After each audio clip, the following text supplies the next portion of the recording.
We're going to hear a conversation between Don and a rental agent. He hopes that his apartment problems can be solved. First, you have some time to look at questions 1 to 6.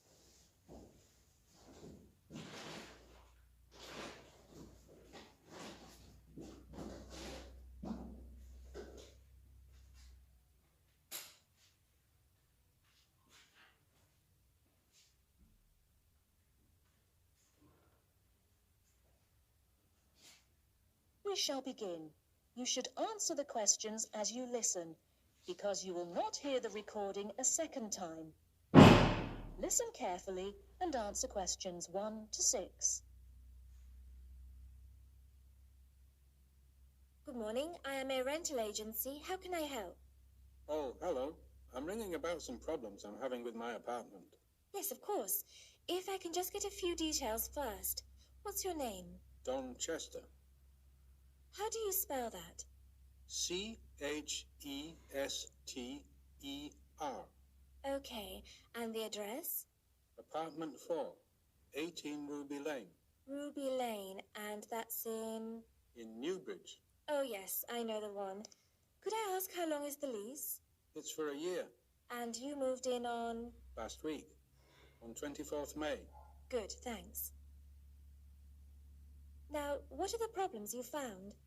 Well, nothing too serious, you know, but a few things that have been building up over a few days. Yes, of course. Well, the first thing is the fridge. The seal on the door is decayed, and we have a small child and need to keep milk cool, so we need to get that done straight away. Okay, that's the fridge for immediate repair. And then there's a little problem with the gas water heater. Uh-huh. The switch is broken. Right.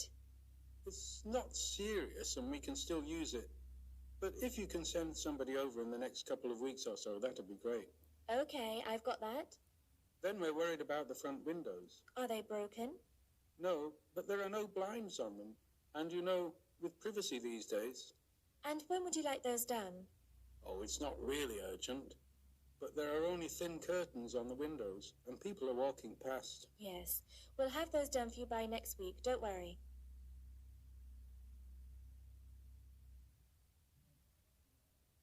Before you hear the rest of the conversation, you have some time to look at questions 7 to 10.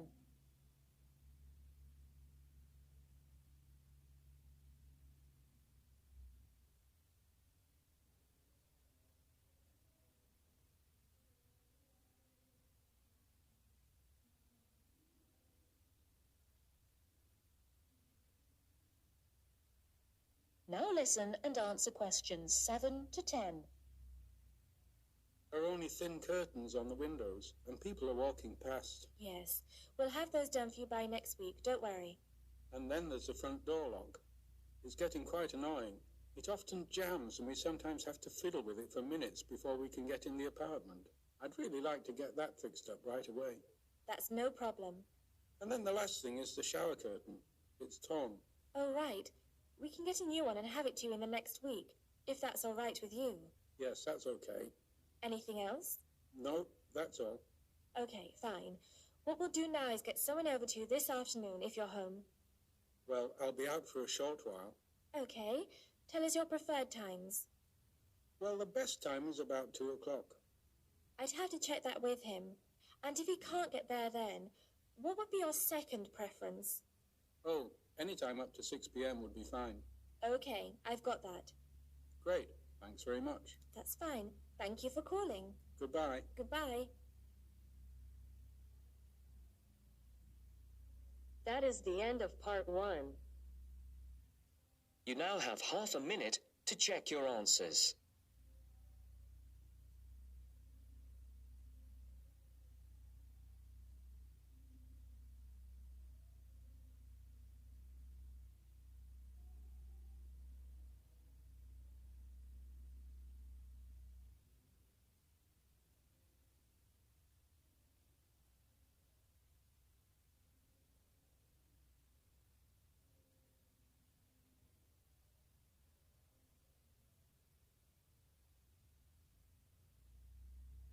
Now turns to part 2. Part 2. You will hear a salesman giving information to house owners about an alarm system. First, you have some time to look at questions 11 to 16.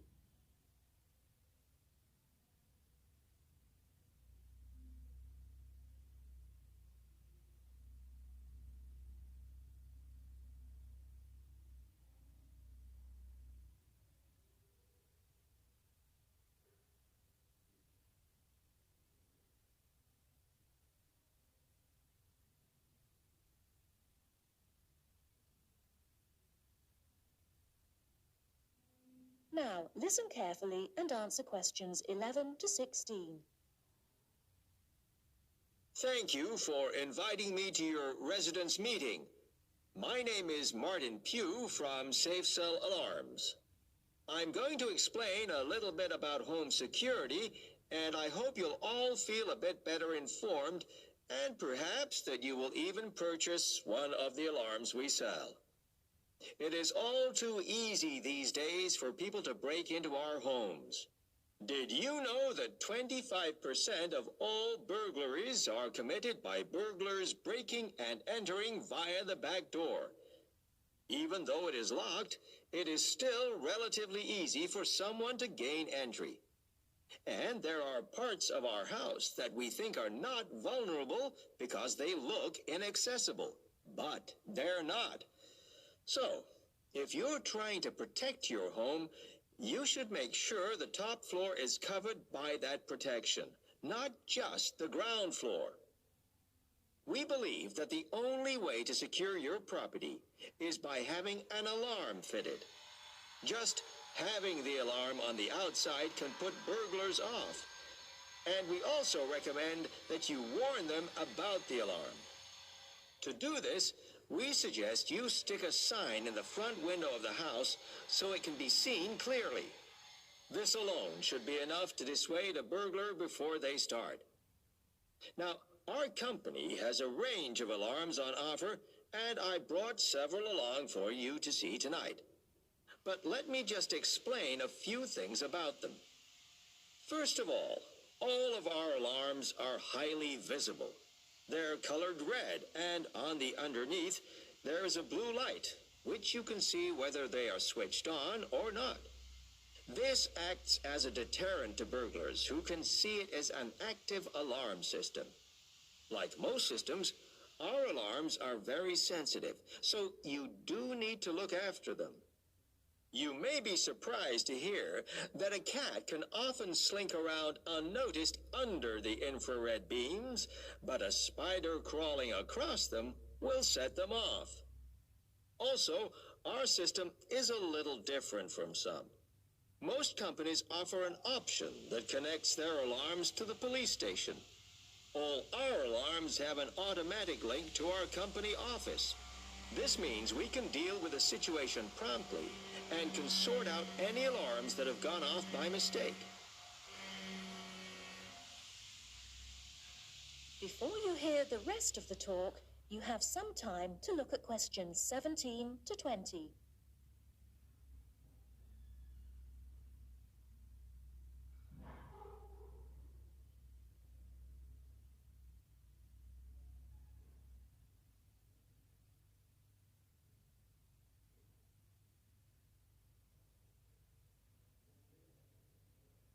Now listen and answer questions 17 to 20.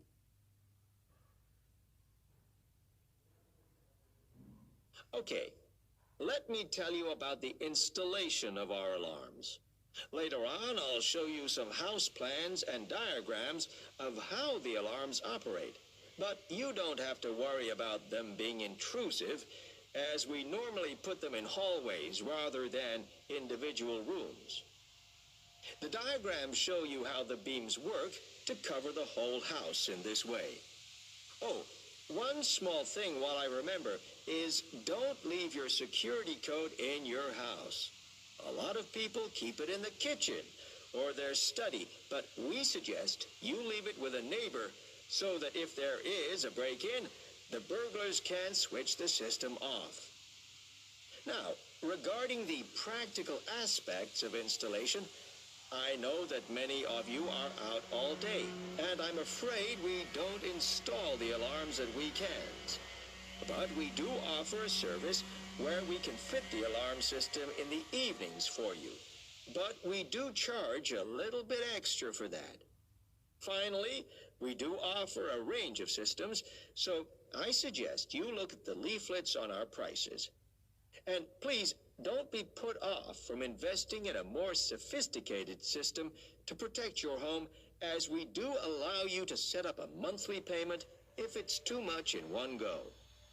Okay, now, if you'd like to come...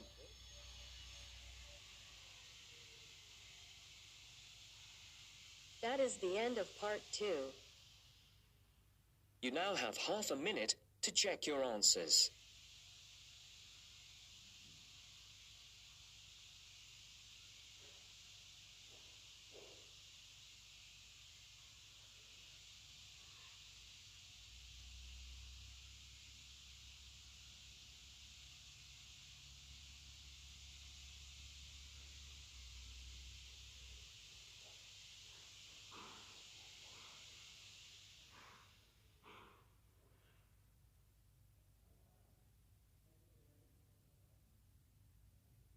Now turns to part 3. Part 3. You will hear a phone conversation giving information about a health and fitness centre. First, you have some time to look at questions 21 to 26.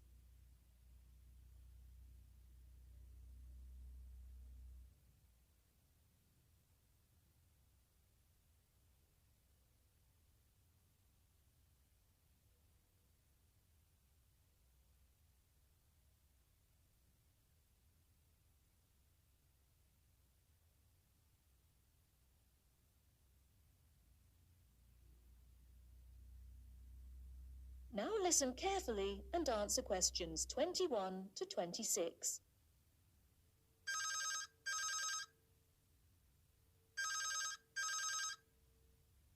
Hello? Hello, is that Miss Heidi Jones? Yes? Good morning, Miss Jones.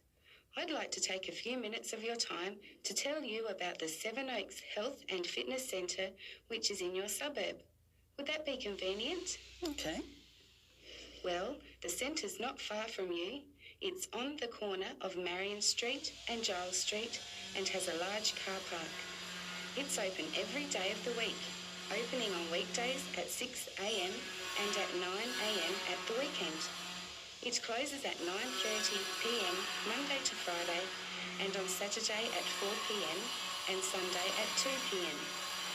We also have childcare Monday to Saturday from 9 in the morning until midday for a small extra charge, so you can leave your children in safe hands while you attend one of our classes, or perhaps have a swim, or if you just want to relax in the spa and sauna or steam room.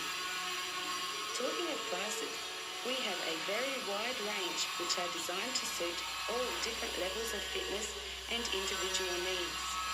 I mentioned the pool just now. Well, in addition to swimming laps or just relaxing, we also offer aqua aerobic classes, which are 45-minute classes that use the therapeutic effects of water. This provides a very safe and effective exercise and is suitable for all fitness levels, as well as being a lot of fun. Many people who haven't been exercising for a while start in the aqua classes, as do people who need to take care after hospital surgery, for example. These classes are very popular and are scheduled every weekday, Monday to Friday, and on Saturday afternoon and Sunday morning. Another very popular activity in the pool area is learning to swim, and these swimming classes are held at 4 p.m. every weekday and in the mornings at the weekend. By the way, they're open to both adults and children of any age.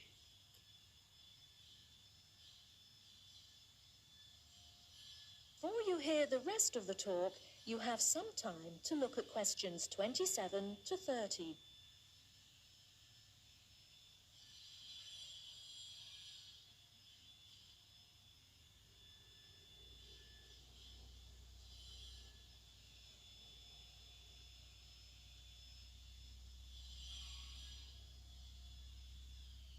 listen and answer questions 27 to 30. Now, it would take too much of your time to tell you in detail about all our programs, as we have a very wide range of activities at different times. However, I'll just outline some of them.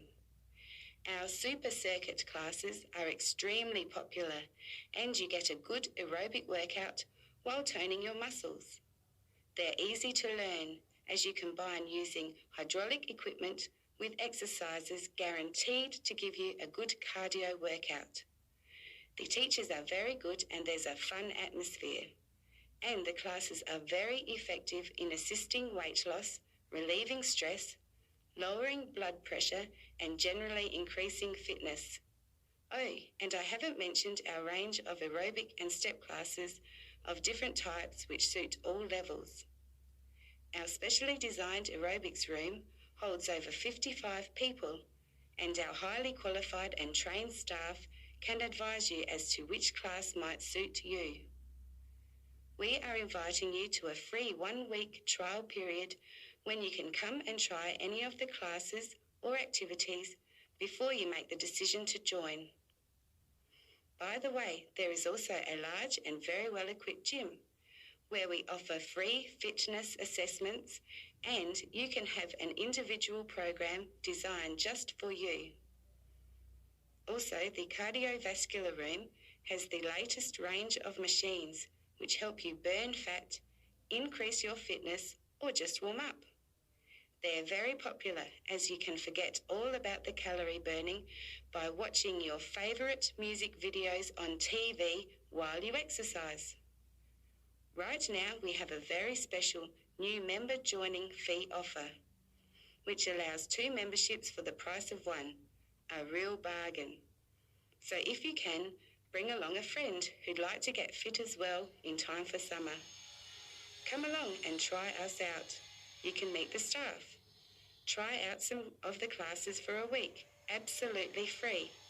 And then, if you like us, sign up for only $110 each for 6 months. Thanks for taking the time to learn about the centre, and I hope we'll see you there soon, Heidi. I'll put one of our brochures in the mail for you right now. Bye for now.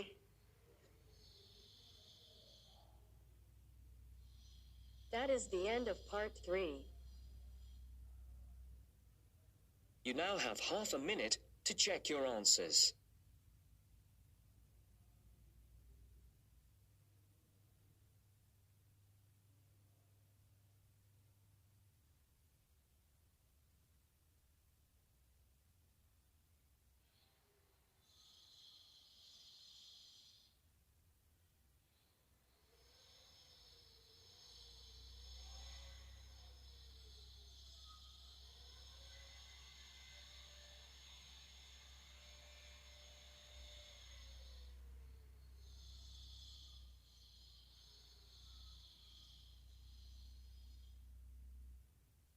Now turns to part 4.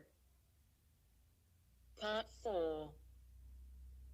You are going to listen to a lecture on language learning. First, you have some time to look at questions 31 to 40.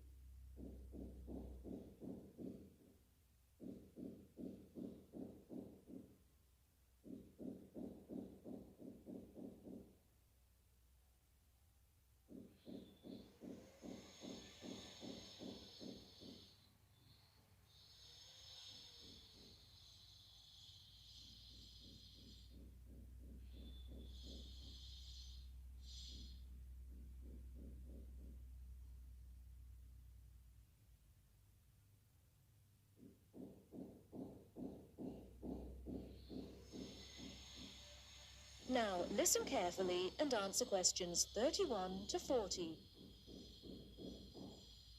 This is the first in our series of lectures on language learning. The topic I'd like to deal with today is, what makes a successful language learner? There's been a lot of research into what makes some people learn a language faster than others. In this lecture, I'll summarize the main findings of the research into the subject. There are many factors that influence how quickly one learns a foreign language, of which exposure to the target language seems to be one of the most important factors to consider. It's this factor which determines the speed of learning a language, especially among those people who learn a foreign language outside the classroom. There are more people who did not learn a second language or a third language in the classroom, and I think that understanding how learners successfully learn languages without the help of a teacher can provide us with the key to how to become a successful language learner. Let's look then at the characteristics of a successful language learner. Motivation seems to be one of the key factors. Research into motivation has identified two main types: instrumental motivation and integrative motivation. Instrumental motivation is the kind of motivation that encourages people to learn a language for practical reasons, such as getting a job or passing an examination. Learners with this kind of motivation intend to use the target language as a tool or instrument to help them achieve a goal. Integrative motivation is what encourages learners to learn a language in order to communicate and socialize with others who speak the language. The primary aim for learners with integrative motivation is to use the language to integrate and identify with the community that uses the language.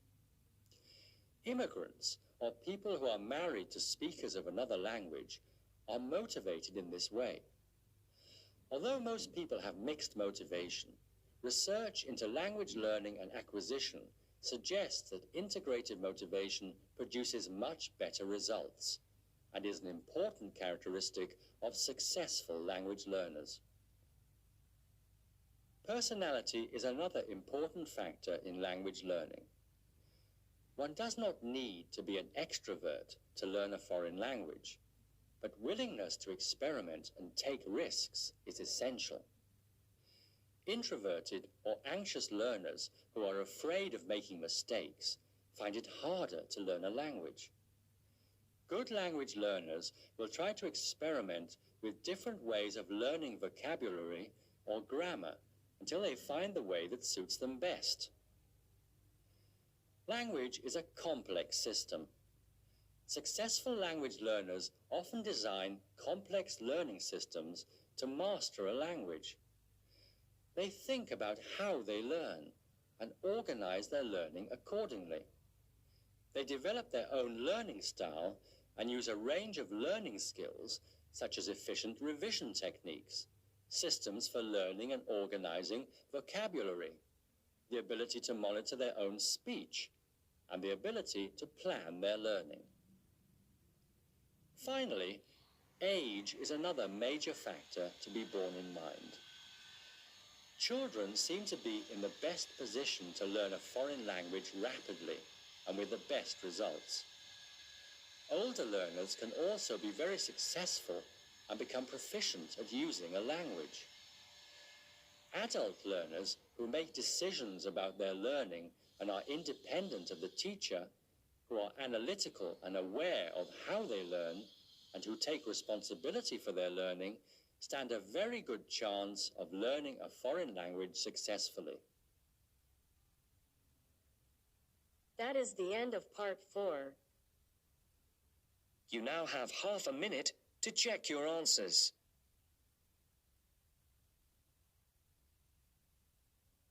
Hey!